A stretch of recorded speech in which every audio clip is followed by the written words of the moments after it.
चलिए जानते हैं 20 वर्ष पूर्व कालाघाट के पूर्वी छोर पर क्या हो रहा था। चारों तरफ मीलों तक फैला सन्नाटा, हर तरफ से सुनसान जंगल और जंगल से लगता शमशान घाट। शमशान की सारी चिताएं पूरी तरह जल चुकी थी। बस बचे हैं तो केवल इक्के दुक्के अंगार और उससे पैदा होती रोशनी में बैठा एक कपालिक साधु, जिसने अपने सिर को केंद्र में रखा है। मानव कपाल जो पूरी तरह चमक रहा है। लग रहा था जैसे वो साधु उस निर्जन शमशान का आधिपत्य कर बैठा हो। हल्की हवा और चिता से उड़ती राख जो वातावरण में एक अलग ही अनुभूति प्रदान कर रही थी। तभी अचानक चिता की राख में हाथ डालकर बार बार कुछ टटोल रहा था। वो लगातार शाबरी मंत्र को दोहरा रहा था, जिससे शांत वातावरण में एक अजीब सा कंपन पैदा हो रहा था। हर तरफ उड़ती राख के बीच एक 10 फीट ऊंची परछाई बनी, जो उस कपालिक की साधना से प्रसन्न होकर वरदान देने आ गई थी। शायद वो कोई पिशाचनी थी, जो दिखने में बड़ी क्रूर थी, जो बड़ी भयंकर लग रही थी। उसके शरीर का अस्थिमंजा पूरी तरह दिख रहा था। उसके मुंह से टपकती खूनी लार और उसके नेत्र सुर्ख लाल थे। अचानक चारों तरफ हवाओं का प्रकोप बढ़ने लगा। कपालिक बीच बीच में उसके एक बार मंत्र पूर्ण होने पर चिता की गुनगुनी राख को हवा में उड़ा रहा था, जो पूरे वातावरण में घुल रही थी, जैसे कि वो राख में कुछ ढूंढ रहा हो और वो शीघ्र उसे खत्म करना चाहता हो। पर तभी उसका हाथ टकराया एक इंसानी आंख से, जो लगातार उसे ही निहार रही थी। और इस तरह उस शमशान में उस कपालिक साधु को त्रिकालदर्शी सिद्धि प्राप्त होने वाली थी कि उसे शमशान के एक कोने से किसी के रोने की भयंकर आवाज आने लगी, जिससे कपालिक तांत्रिक के मन में भी भय पैदा होने लगा।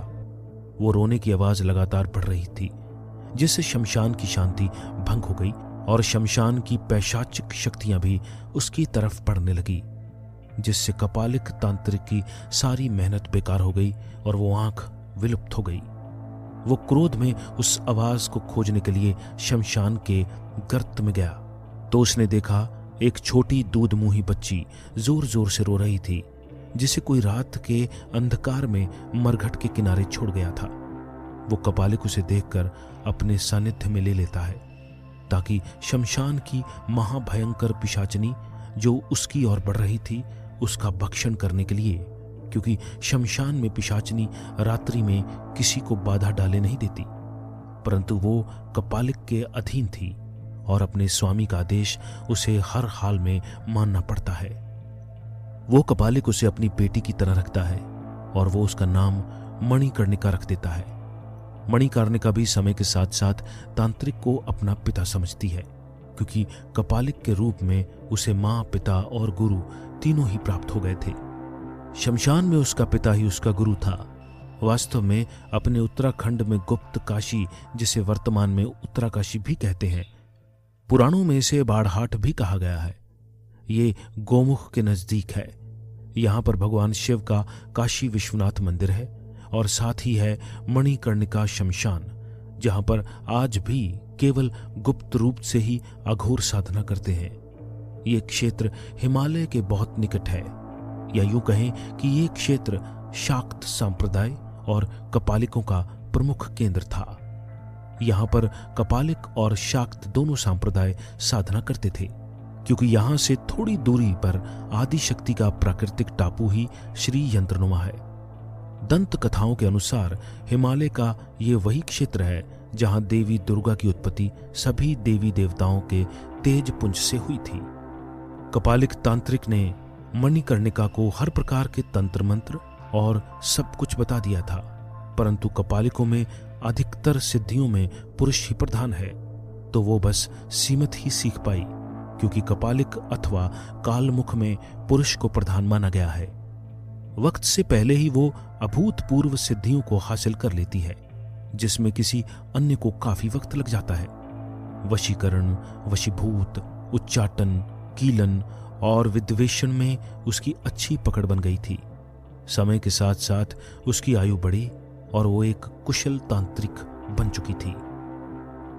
अब वो उससे भी अधिक शक्ति पाना चाहती थी।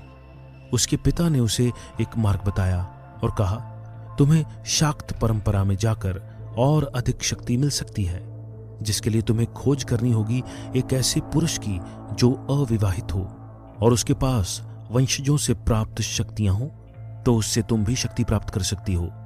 उस लड़की को उसके पिता बटुकनाथ भैरव मंदिर में जाने को कहते हैं, क्योंकि वो कपालिक त्रिकालदर्शी बन चुका था। उसे सब पता लग चुका था। वो उसे जल्दी से जल्दी श्रीपुर जाने को कहते हैं। इधर अघोरी बलि की तैयारी करने का आदेश देता है और उधर पिशाचनी को मणिकर्णिका का दिख जाती है, जो उत्तरा भाद्रपद नक्षत्र के अभीष्ट सिद्धि योग में पैदा होती है। वो उसी समय उसके ग्रहों को विचलित करने की कोशिश करती है, पर वो कर नहीं पाती। वो अपनी पूरी ताकत लगा देती है, परंतु वो हैरान रह जाती है कि मणिकर्णिका के शरीर पर इसका कोई प्रभाव नहीं पड़ता। कोई भी भूत प्रेत आपको तब तक विचलित नहीं कर सकते जब तक वो आपके ग्रहों को कमजोर न कर दे। इसलिए मणिकर्णिका को भी नहीं पता लगता है कि उससे कोई बाहरी शक्ति संपर्क साधना चाहती है। मणिकर्णिका बटुकनाथ भैरव मंदिर में पहुंचती है। पूरा गांव एकदम शांत वातावरण से युक्त, गांव के बीचों बीच मंदिर और साथ ही पंक्ति में गड़े गए त्रिशूल और चिमटे उसके मन को आकर्षित करते हैं। वैसे भी जिनको ऊर्जा प्राप्त होती है वो अपने आसपास की स्थायी ऊर्जाओं का पता कर सकता है। फिर वो तो एक सिद्धियों की स्वामिनी यानी योगिनी थी, पर उसे पूर्ण योगिनी बनने के लिए शाक्त उपासना करनी थी। वहां पहुंचकर वो वहां के स्वामी से पूछती है, मेरे पिता ने मुझे शक्ति प्राप्त करने के लिए यहां भेजा है, क्या आप मेरे विषय में बता सकते हैं? मैंने बहुत सुना है इस गांव के विषय में कि इस गांव में एड़ी, आचरी, यक्ष और पिशाच प्रवेश नहीं कर सकते। स्वामी कहते हैं, बेटी तुम खुद एक सिद्ध साधिका हो, तुम तो जान चुकी हो कि क्यों ऐसा होता है। मणिकर्णिका जवाब देती है, वो दंड ही सब नियंत्रित करता है जो इस मंदिर के गुप्त गर्भगृह में एक शक्तिशाली दंड है। क्या उसका उत्तराधिकारी नहीं आया अब तक? हाँ, कल दिन में एक अजीब घटना हुई। पूरा गांव बेसुध था, मतलब कोई यहां आया तो जरूर था, पर उसका कुछ पता नहीं। ठीक है, मैं स्वयं ही खोज लूंगी उत्तराधिकारी को। जाओ, भैरव भगवान तुम्हारे पथ प्रदर्शक बने। इधर पिशाचनी मणिकर्णिका को लाने में असमर्थ होती है तो वो अघोरी को बता देती है। तो अघोरी स्वयं भेष बदल कर आता है और रात्रि के समय जब वो शाबर मंत्रों का जाप शुरू कर रही थी, अघोरी ने उसे सिर के पीछे से वार किया तो वो बेहोश हो गई। उसे भी बंदी बना लिया गया। वाह अघोरी, तू तो काम का निकला। अब देर न कर, इसको मार दे। मूर्ख ये जागृत नहीं हो पाया और लड़की तो वैसे भी कमजोर होती है, ये मेरा क्या बिगाड़ पाएगी। सरदार कहता है, जाओ चारों में से किसी का रक्त ले आओ। जासूस, चल यार, इनकी मौत नजदीक है। सरदार, पर वो किताब जो उस मंदिर के गर्भगृह में है उसे दोबारा कैसे खोलेंगे और वो अघोरी दंड कैसे प्राप्त करेंगे? कपाली लाठू या कपालिक दंड, ये कालमुख और कपालिक संप्रदायों में उसके पास देखा जा सकता है जिसने 3 से ज्यादा सिद्धियां हासिल कर ली हों। ये इंसानी पशुओं की हड्डियों से मिलाकर बनता है। जो कपालिक जितना अधिक सिद्धियों का ज्ञान कर लेता है उसका दंड उतना ही अधिक अच्छा और प्रभावशाली होगा। ये हड्डियां जलती चिता से प्राप्त करते हैं। जितनी अधिक हड्डियों से बना होगा उतनी शक्ति कपालिक की भी बढ़ती है। अब तक जैसा कि आपने जाना, अभिषेक जो कि अपने अस्तित्व से बहुत दूर है और उसे अभी तक उसका अनुमान भी नहीं है, वो कितनी शक्तियों का स्वामी है।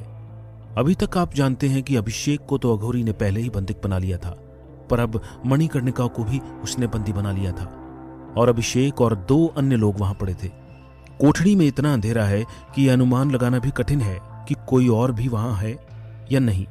चारों तरफ से बंकर नुमा कोठड़ी है। अघोरी कहता है, अरे सरदार, ये देख, मैं उस कन्या को ले आया हूं जिसका जन्म उत्तरा भाद्रपद नक्षत्र में अभिष्ट सिद्धि योग में हुआ है। शाबाश, आखिर तुम्हारी दोस्ती भी काम आ गई।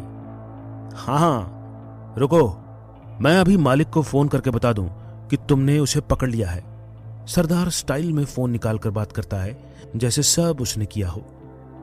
हेलो, कपालिक और मैंने उसको पकड़ लिया है। अब हम कल उनकी बलि देंगे। मालिक की आवाज आती है, उस कपालिक को कहना कि जब तक मैं नहीं आऊंगा तब तक उसकी बलि मत देना, मैं खुद आकर उसकी बलि दूंगा। ठीक है मालिक, ऐसा कहकर सरदार फोन रख देता है। अघोरी कहता है, वो तो सब ठीक है, परंतु कल सूर्य की पहली किरण के साथ उसी मंदिर में इनकी बलि देंगे और सबसे शक्तिशाली कपालिक बन जाएंगे। सरदार, अघोरी और उसका जासूस भयंकर हंसी हंसने लगते हैं, जिससे अभिषेक की तंद्रा भंग हो जाती है। उसने अपने सिर पर धीरे धीरे हाथ बढ़ाया तो उसे पाया कि उंगली के स्पर्श से सिर में दर्द हो रहा था। उंगलियों से हल्की हल्की खून की गंध भी आ रही थी।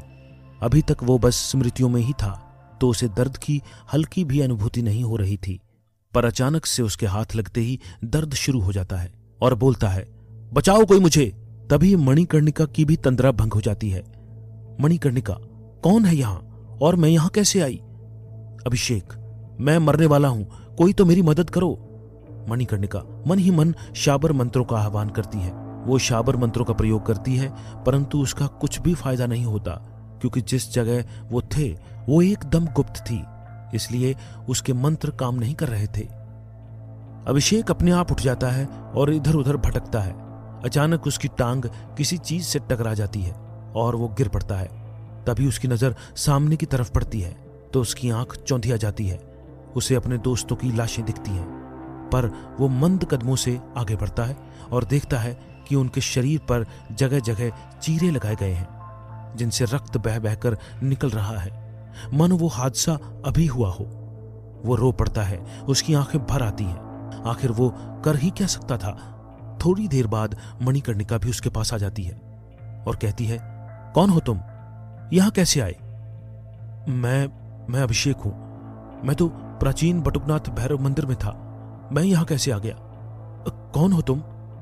मेरा नाम मणिकर्णिका है, मैं एक तांत्रिक हूं। क्या तांत्रिक? लड़कियां कब से तंत्र मंत्र करने लगी? मैं एक योगिनी की सिद्धि प्राप्त करने आई थी, पर पता नहीं मैं यहां कैसे आ गई। मेरे शाबरी मंत्र भी यहां काम नहीं कर रहे हैं। अभिषेक कहता है, ऐसा भी होता है कहीं? क्या तुम पिशाचनी हो? कहीं तुमने ही तो मेरा रक्त नहीं पिया? अरे नहीं, मैं खुद मुसीबत में हूं। मैं अपने पिता से भी संपर्क स्थापित नहीं कर पा रही हूं। अचानक मणिकर्णिका को लगता है कि कमरे के कोने में श्श की आवाज आ रही है। वो उंगली के इशारे से अभिषेक को चुप रहने का इशारा देती है। तुमने भी वो सुना क्या? अभिषेक कहता है, क्या? सुनो, चुपचाप। इस बार मरघट का सन्नाटा पसर जाता है और एक तरफ से श्श की आवाज सुनाई देती है। वो देखो, मणिकर्णिका ने एक झटके में हाथ उठाया और एक कोने की तरफ इशारा किया।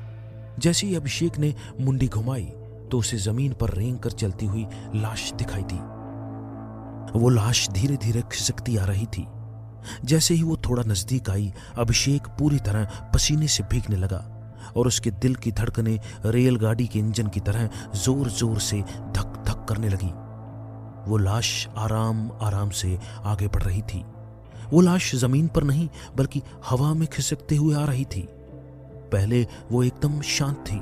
जैसे जैसे वो करीब आ रही थी, उसके बाल जमीन से उड़कर हवा में लहराने लगे। वो तेजी से आई और अभिषेक के मुंह पर जाकर खड़ी हो गई और जोर से चिल्लाकर गायब हो गई। ऐसा उसके साथ रात भर होता रहा। जैसे ही अभिषेक सोने की कोशिश करता, तब तक फिर दोबारा वही औरत उसके सपनों में आ जाती, जिससे उसकी नींद उड़ गई। अंधेरी रात हट चुकी थी। गांव में शंखनाद हो रहा था और वो कपालिक अपने कई अन्य कपालिक साथियों के साथ गांव की सीमा के भीतर प्रवेश करता है और मंदिर के खुले परिसर में गर्भगृह के सामने ही मनुष्यों की हड्डियां और बहुत सारे मानव कपालों से एक अघोरी कुंड का निर्माण करता है, जिसमें वो अपने ताजे रक्त से देवी पाताल भैरवी का आह्वान करता है और अपने खून की बूंदें टपकाता है, जिससे अचानक उसमें अग्नि प्रकट हो जाती है। गांव के सभी लोग उसको घेर कर खड़े हो जाते हैं। तभी एक तांत्रिक अभिषेक और मणिकर्णिका को घसीट कर लाता है। पूरे गांव के लोग मंदिर परिसर को घेर कर खड़े हो जाते हैं। मंदिर के स्वामी ये सब देखकर अपनी कुटिया से बाहर आ जाते हैं और अघोरियों को समझाने का प्रयास करते हैं। अरे कपालिको, तुम्हारी हिम्मत कैसे हुई यहां आने की? चुप कर बुड्ढे, तू जानता नहीं है ये कौन है? ये कुछ दिन पहले यहां आया था अपने दोस्तों की खोज में, पर इसके दोस्त कहाँ हैं? उनकी तो हमने कल पाताल भैरवी और चंड भैरव को बलि चढ़ा दी। इसकी बलि चढ़ाकर मैं समस्त सिद्धियों को स्वामी बन जाऊंगा और उन काली शक्तियों को दोबारा पाताल की गहराइयों से खोज निकालूंगा और फिर मैं इस संसार पर राज करूंगा। सभी कपालिक भयंकर हंसी हंसने लगते हैं। स्वामी और गांव वाले मिलकर उन्हें छुड़ाने की कोशिश करते हैं, पर कपालिक अपने शरीर को इतना शक्तिशाली बना लेते हैं कि आम आदमी उनके सामने चींटी के समान है। वो विद्वेषण और स्तंभन का प्रयोग करके सबको स्तंभित कर देते हैं। कपालिक कहता है, इनको बचाने की कोशिश मत कर साधु, वरना तेरी बलि भी चढ़ा दूंगा। स्वामी जवाब देते हैं, इतनी हिम्मत है तुझमें, पर तू इसको मारना क्यों चाहता है? और ये लड़की तो स्वयं कपालिक संप्रदायों से एक की बेटी है। उससे मुझे क्या, हम तो अपना पिंडदान अपने हाथ से करते हैं। फिर ये कपालिक की बेटी क्या चीज है? इसकी भी बलि देंगे, क्योंकि ये स्वयं सिद्धा है और ये अभिषेक तो हमारे पुराने दुश्मनों का वंशज है। असंभव, अभिषेक इतना कमजोर नहीं हो सकता। वो कई सारी सिद्धियों का ज्ञाता होगा। संभव है बुढ़े, ये अभी अपनी शक्तियों को जान नहीं पाया और कभी जान भी नहीं पाएगा। कपालिक के एक तलवार से स्वामी का सिर काट देता है। उनका शरीर दो भागों में बिना धड़ के लुढ़क जाता है, एक तरफ सिर और एक तरफ धड़। लोगों में आक्रोश पैदा होता है, परंतु स्तंभन के कारण वो हिल नहीं पाते।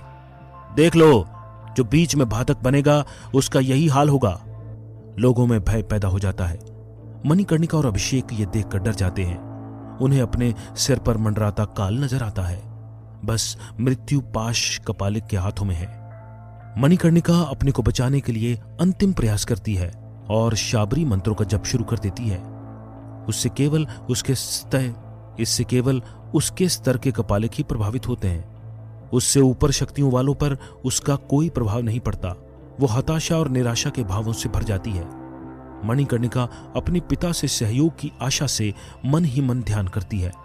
इतने में एक चमकती हुई गाड़ी मंदिर की परिसर को लांघती हुई आती है।